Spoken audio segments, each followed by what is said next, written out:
You gonna kick off? Supervisor's gonna kick off. Oh yeah, as he should. Where's the soup? All right. God, it's not fun. I know, it's good. All right. We'll be on the other side. I think we're supposed to be on both sides. Okay, thank you for coming out here. My name is Angel Barajas. I'm the Yolo County Board of Supervisor who represents this area. First and foremost, I'd like to thank the Governor Gavin Newsom, and his whole entire team that is here today for coming out to Yolo County in Dunnigan, California. I also like to acknowledge at this point in time Brian Stucker, who's the farmer that owns this land. I think he's coming in the gate or back there, who picked up his wife not too long ago. But thank you, Brian, for sharing your property and giving us a tour earlier today.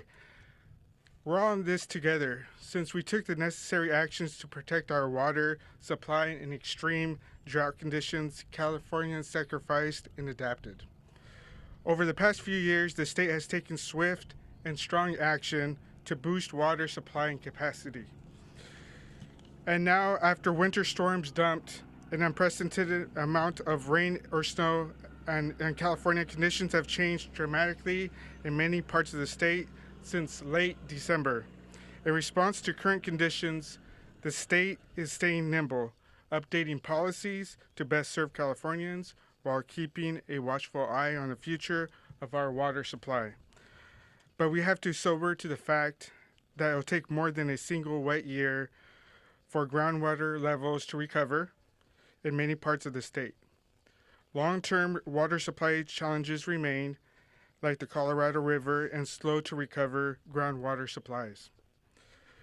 Conservation has to be the way of life, and being water-wise is very important.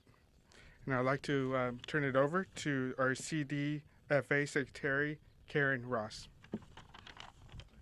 Thank you, Supervisor. I appreciate your comments and the acknowledgement that we've been in an extreme drought.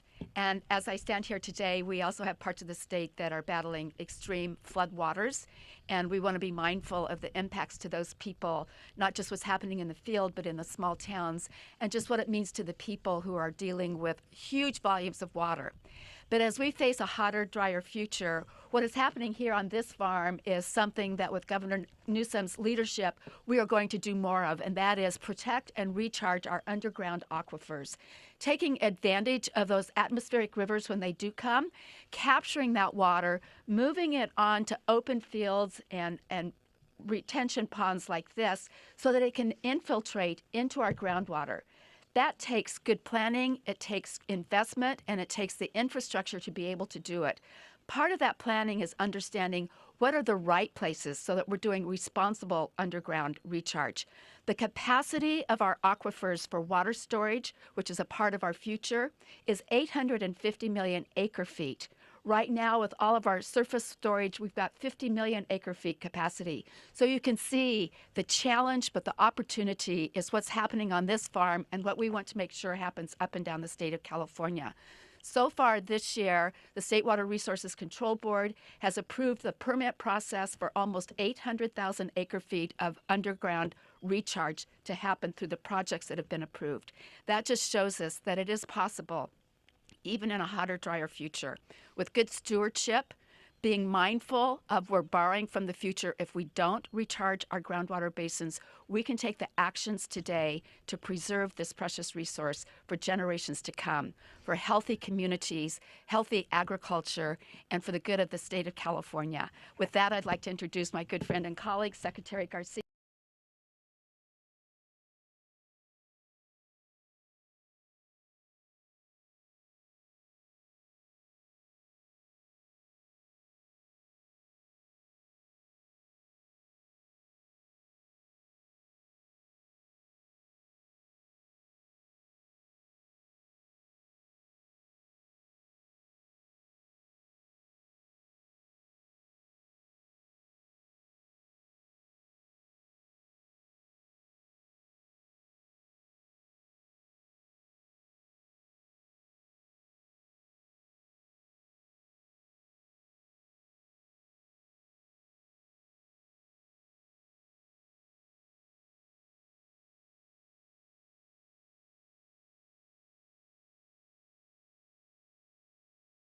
of the wets to build our resilience for the drier dries that we see. As you all know, conditions have changed dramatically in many parts of the state since late December. Winter storms have helped our snowpack and our reservoirs. We have seen Shasta fill significantly for the first time in years, bringing a lifeline of cooler temperatures to critical salmon. Mother Nature in many ways has given us a great gift.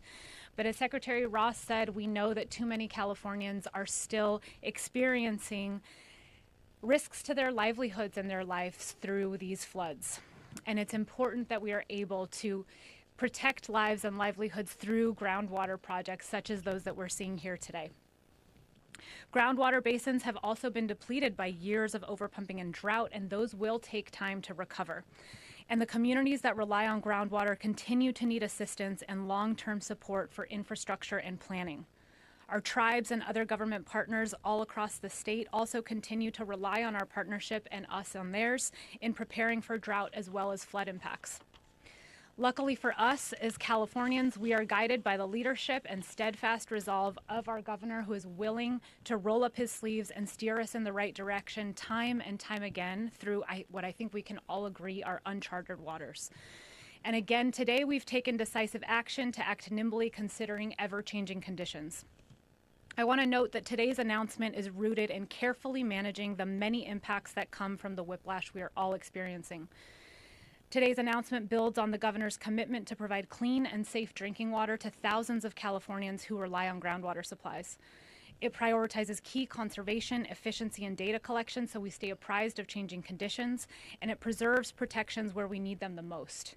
In areas like the Klamath and Colorado River basins where groundwater remains depleted and where the benefits of recent storms have not been felt. Finally, it continues to support practices to enhance our resilience capacity, including where we are standing here today.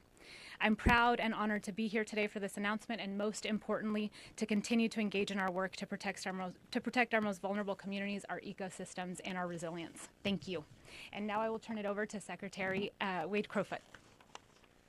Thanks so much, Secretary Garcia. It has been an extraordinary winter of storms, of record snow, of bomb cyclones, and even tornadoes. Today, across the state, we have colleagues that continue to focus on preparing, pre-positioning, supporting communities dealing with these winter storms. And we are not out of the woods. We have another storm coming most likely next week and an above average probability of months. So this is a good news moment. Those storms have brought record amounts of water into our state in the form of rain and snow. And that means we are in much better condition with our water supply than we were in the fall. And so as the governor will note, today we're marking or announcing both a significant increase in the allocation to our state water project contractors. So there are a set of water agencies across the state that receive water from our state-managed infrastructure. Those are the state water contractors.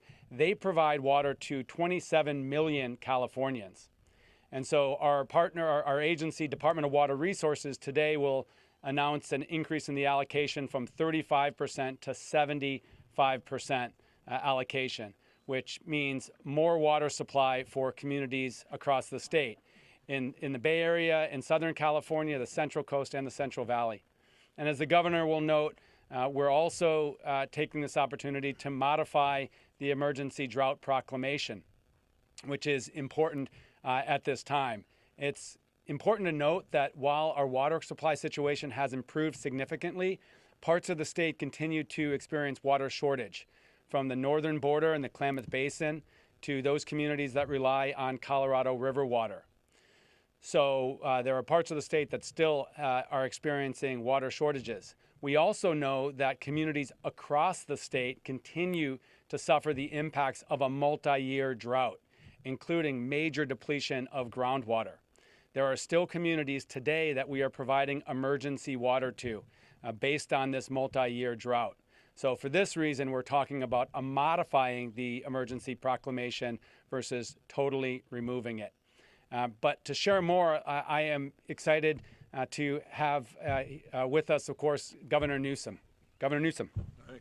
Thanks, Wade. And Thanks, everybody. And Brian, thank you and your family for the opportunity, the privilege of being able to see firsthand some of your passion in action and your ingenuity and your entrepreneurial spirit and your stewardship of this remarkable property and the region that we call home. Look, I'm honored to be here because we've been waiting for this moment for some time to ask the rhetorical question and answer it.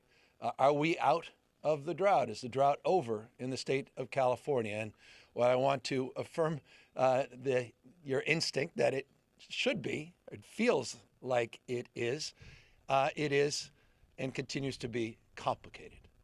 And I know that's disappointing for some because it would be nice to have a governor say the drought is over.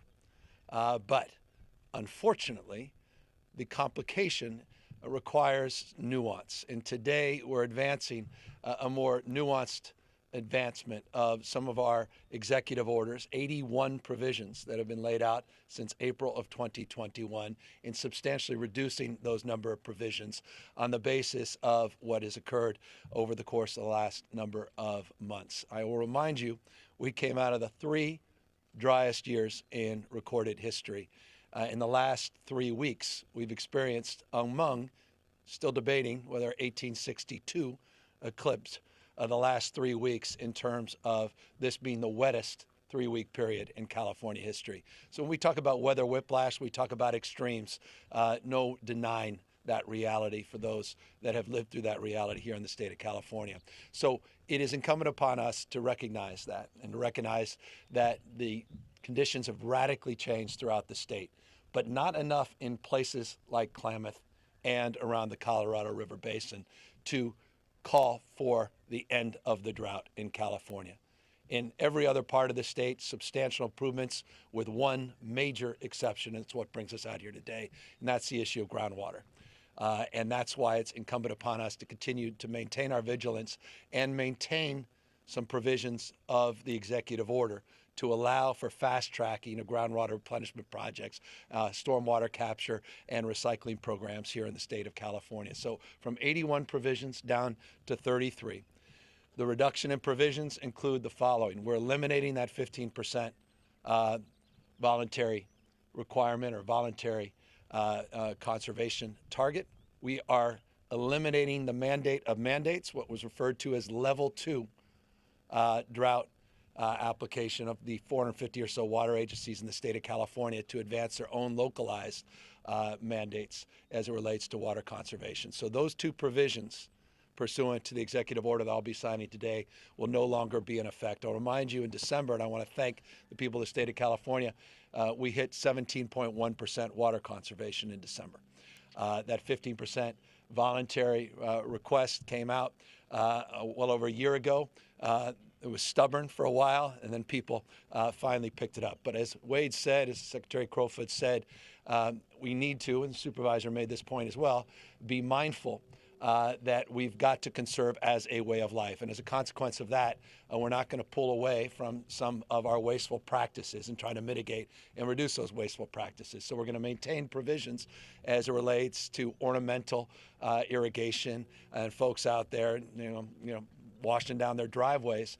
For the moment, we want to keep those provisions in place. We want to keep those provisions on groundwater and fast-tracking permits in place. We want to maintain a recognition of, again, what's happening north and south in the Colorado and the Klamath Basin. At the same time, we want to eliminate the stress and anxiety around meeting those voluntary mandates, but again, encouraging people to maintain their vigilance.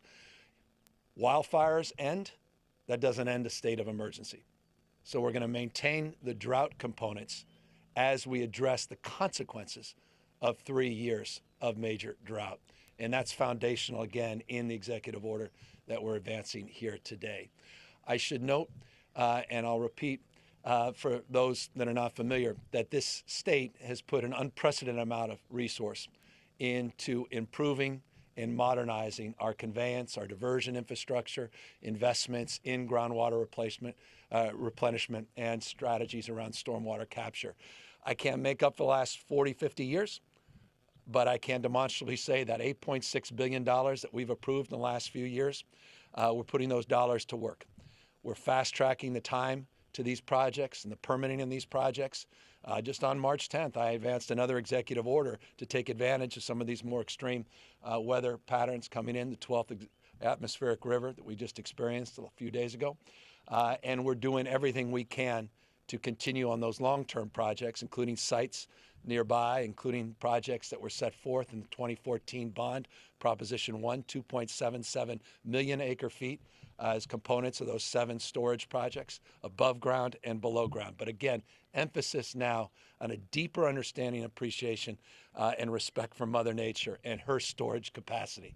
It's not just what you see, it's what you don't see that foundationally is the treasure trove in terms of California water and water policy. And that's a very focused effort now, working with folks like Brian and his family and his teams to incentivize these kinds of projects you see around us all throughout the state of California.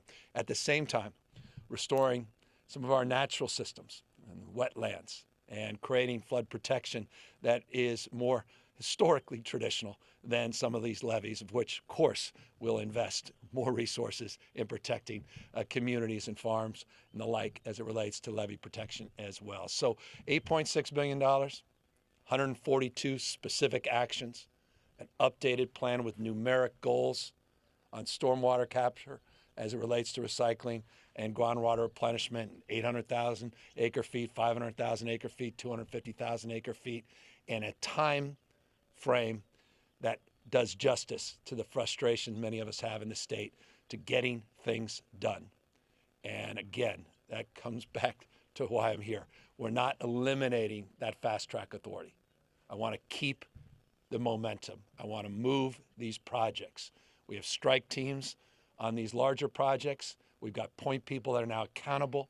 We're trying to move whatever we need to move, be it federal, be it local, regional, rules and regulations in a responsible way, respectful way to get these projects moving, including some of the larger diversion programs and modernization programs in this state, and be it St. Louis Reservoir and getting that 135,000 more acre feet and working with the feds and continue to work with Bureau of Reclamation and our partners at the federal government to do more in terms of the canal restorations and rehabilitation programs, et cetera. So that's why we're here. It's a milestone, but we're not fully out of the woods. But none of us, and I'll just close on this, none of us could have imagined, we were having this conversation yesterday, a few months ago, that we'd be where we are today. I don't think there was an expert that would have laid claim that this was possible. I mean, these are things you may have read about in the 1800s. But Mother Nature, as we say, always bats last. She bats 1,000. And we have to respect and recognize that we designed a water delivery system for a world that no longer exists.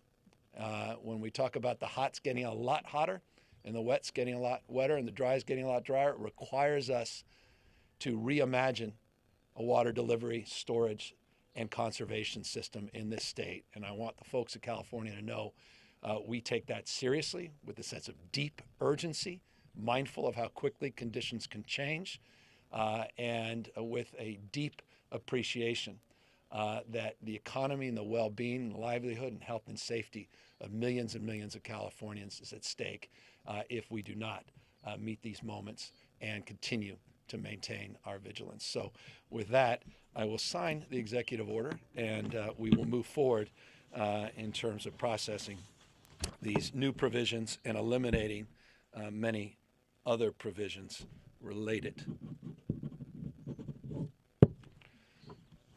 It's not that complicated, it's that easy.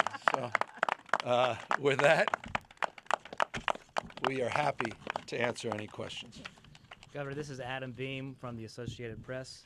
You certainly have taken many actions to conserve water during the drought and during this recent period of storms.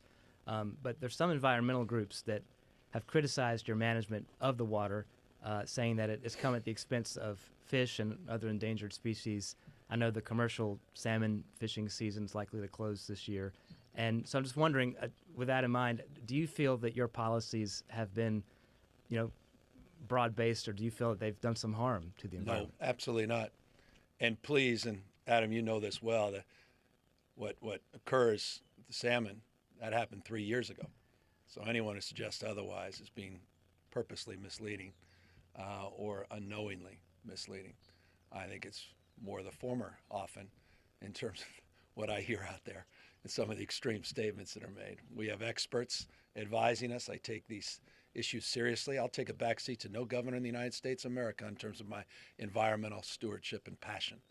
I take these very, very seriously. But we have a responsibility to one another to also recognize the nature of change. Things are not static. They're not the way they were 20, 30, 40 years ago. And so we have to be more nimble. We have to be more flexible. And that's exactly what our teams advised me to do. And I appreciate their advice. And we moved within weeks to make augmentations on the basis of, again, new storms coming in and the like.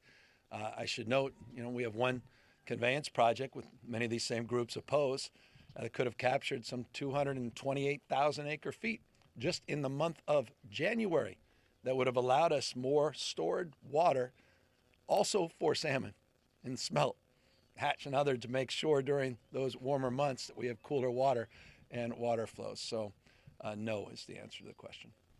Hi, Mackenzie Mays with the LA Times. Why remove even the voluntary reduction? If it's already voluntary, what's sort of the expected impact out of that piece? Well, I want, when we need it, I want folks to know we need it. I don't want to live in a permanent state. I want a permanent state of a mindset of conservation. I think we've done that. Look, we came out of the last 5-year drought into this new year drought with substantially lower consumption of water. We made it a way of life. That's why it was even more difficult with these voluntary standards to go even further and deeper. And we finally got there in December. November, December, you really started to see those goals being met, 14+%, 17+% in December. But we're in a position where, on the basis of the localism that is ultimately driving these decisions, remember, that's what the level 2 plans were. It was a mandate of local mandates, not one size fits all. Not one size fits all. That a one size fits all policy at 15%, we don't believe is necessary at this moment, and we're not intending to. We just eliminated that provision with this executive order.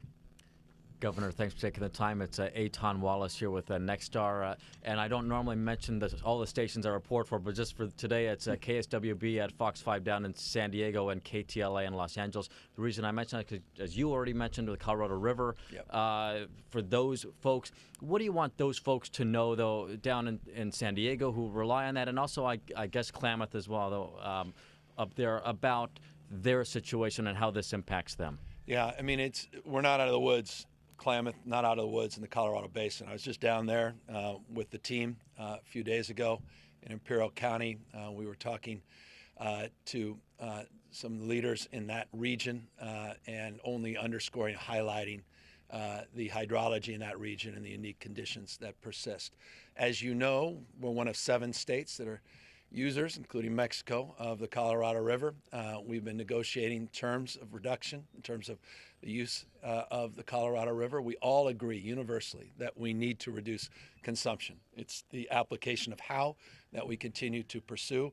I've had some very good conversations with the governor of Arizona, who's actively engaged. We're working through some of our unique perspectives in relationship to the other states, and we're looking forward to making progress. I will say this, I feel very confident in our ability to meet the expectations of all of those states and meet the expectations of the Biden administration, who's also been instrumental in helping lead us and coordinate those efforts. As it relates to Klamath, talk about some of the wettest parts of the country. I never thought in my lifetime I'd see conditions up there. We were just up, a few months ago. We're removing those dams, the largest river restoration, largest dam removal project in U.S. history. And we're mindful that we still have conditions there that are unique and distinctive from other parts of the state. Remember, I cannot repeat this enough. One of the critical lessons we learned from the last 5-year drought is each and every region in the state has unique conditions. And one of the principal recommendations that came in the after drought action report that was submitted to the legislature that I encourage everyone to read is when we move into a drought and we move into requiring new rules and regulations, we should move out of the drought similarly by looking at regions uniquely and distinctly. I will remind you that it was April of 2021 that I put near Mendocino County where we announced just a 2-county drought, and we kept expanding that based upon unique conditions. And what we've seen, because of just the extraordinary amount, trillions and trillions of gallons of water throughout the state, is the vast majority of the state is no longer in those drought conditions, but a few regions still persist and remain. Hi, Governor. Daniela Pardo with Spectrum News. You mentioned new levy investments that you're proposing. Are there other specific things that the state is doing to support communities throughout California do what's being done here? Well, we can specifically have that answered by my experts, but we're putting big, look, that $8.6 billion includes resources across the spectrum for these kinds of projects. I put another $327 million for flood protection in the January budget and request that support of the legislature, additional resources. As you know, we have criteria of consideration that is become a criteria of concern for low-income communities in the state with levies, that there's a local match. You've got the folks in the feds at the federal level, the Corps of Engineers, that is responsible for a lot of levies, but they have a local match. And a lot of communities can't afford the local match. Last year, as you may know, the state committed itself now near Monterey County to help support that local match. And so we're looking at strategies in that space to offset those burdens and those considerations. Beyond that, we are, I can't tell you how many projects I've personally been to in terms of some of these levee improvement projects, billions of dollars across, again, a spectrum of supports that include levees and then efforts around groundwater replenishment and stormwater capture. And maybe you could talk a little bit more about some of the more novel projects as of late.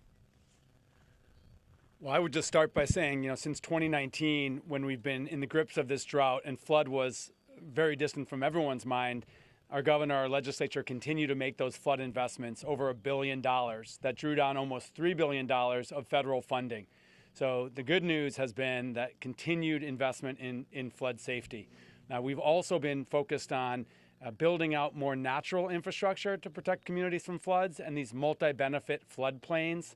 So for those who live in Sacramento, when you drive over the causeway toward Davis in the Bay Area, you're going over an amazing natural floodplain and natural infrastructure to protect downriver communities from flooding.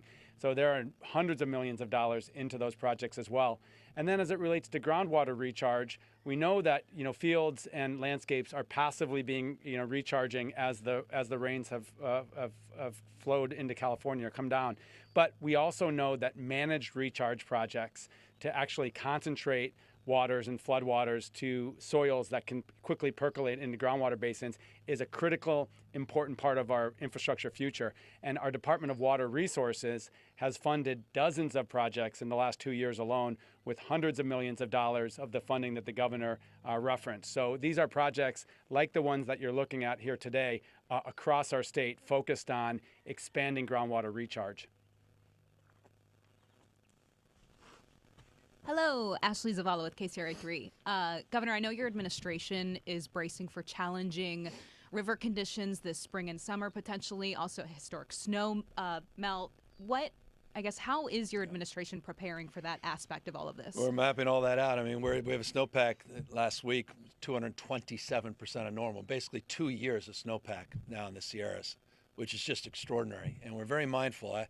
I without getting personal, I got a good friend of mine in Colorado send me a bunch of videos of a similar circumstance they had about a decade and a half ago, or maybe it was 2 decades ago, of videos just reminding me of what could occur if you get some warm weather or warm water, meaning rain, during the spring with these with this snowpack. And so we're very mindful of that.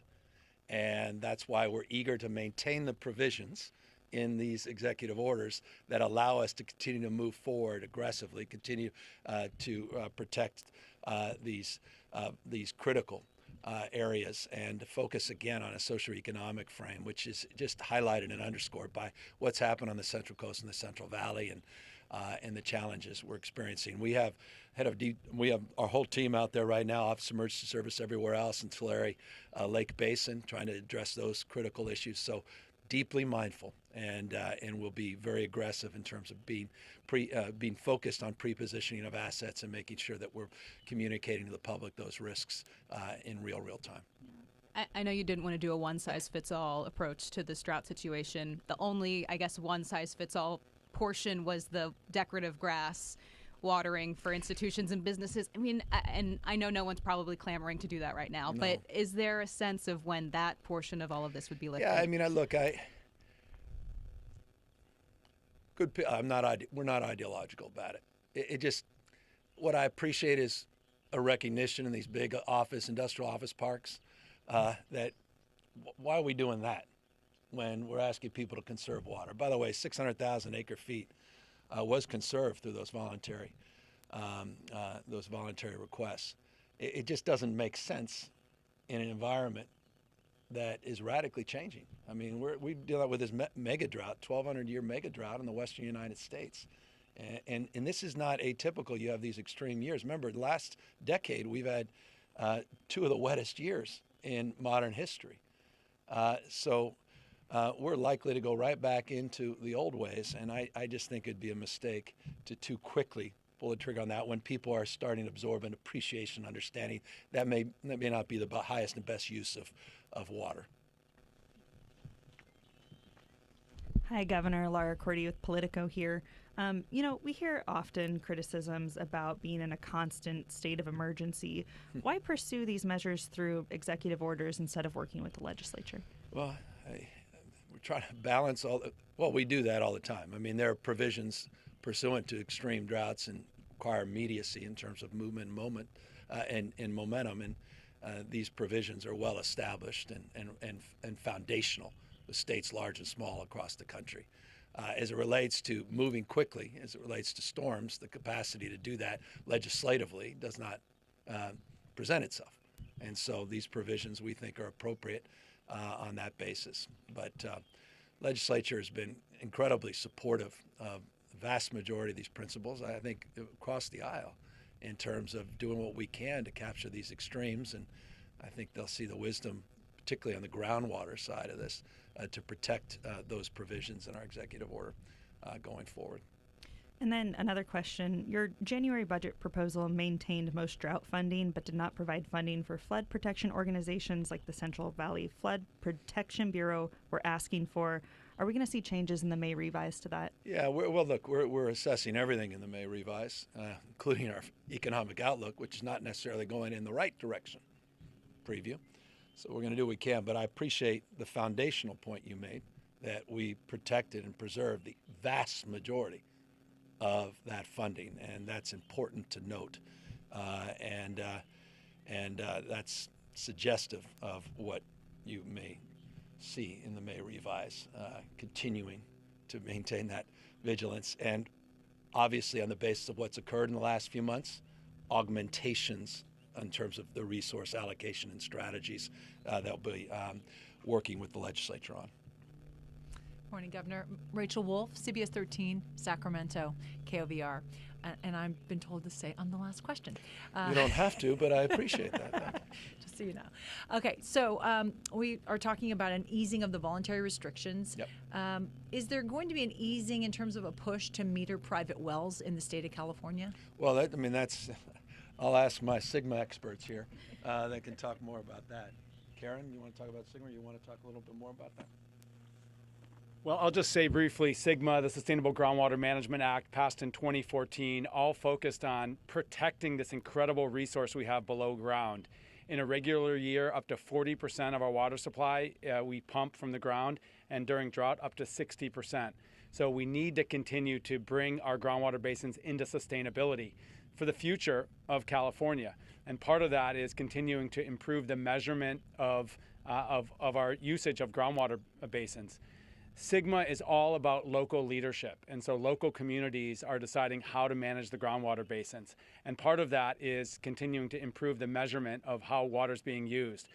Our Department of Water Resources over the last couple of years has provided hundreds of millions of dollars to those local groundwater management agencies to continue their improved measurement, but also management of groundwater. So from our perspective, that needs to continue. Given what's happened with the Consumnes River, with the amount of water and the potential snowmelt, Governor, is there any return to a discussion of a reservoir or dam upstream above the Wilton area? About the details around Wilton, what's your understanding? Yeah, I would just say that we continue, as the governor mentioned, we have such diverse conditions across our state. And so of that $8.4 billion, the vast majority of that is being funneled into local water agencies with local plans.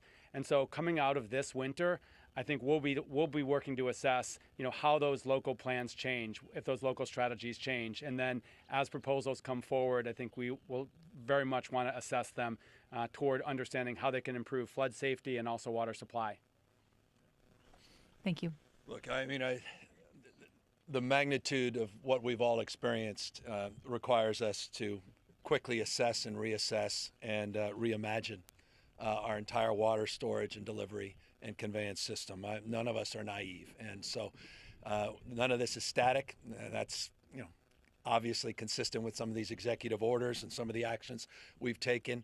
The old days of being able to reflect on an annual basis and having predictability in seasons, those days, at least seemingly, are gone. And so this is a new era, a new day, and today also marks a new era, a new day in California as it relates to these executive provisions that went into place in April of 2021. I want to again thank the people of the state of California for a job well done on their conservation efforts, their willingness to make conserving water a way of life. I really appreciate the incredible work that's being done in places like this property that we're on here today and all across the state in terms of novel strategies, as well as our long-term commitments to create new water in terms of our desalinization, brackish, not to sea, and other strategies on stormwater capture and recycling, which are foundational also to our efforts in California. So with that, answer the question, are we out of a drought?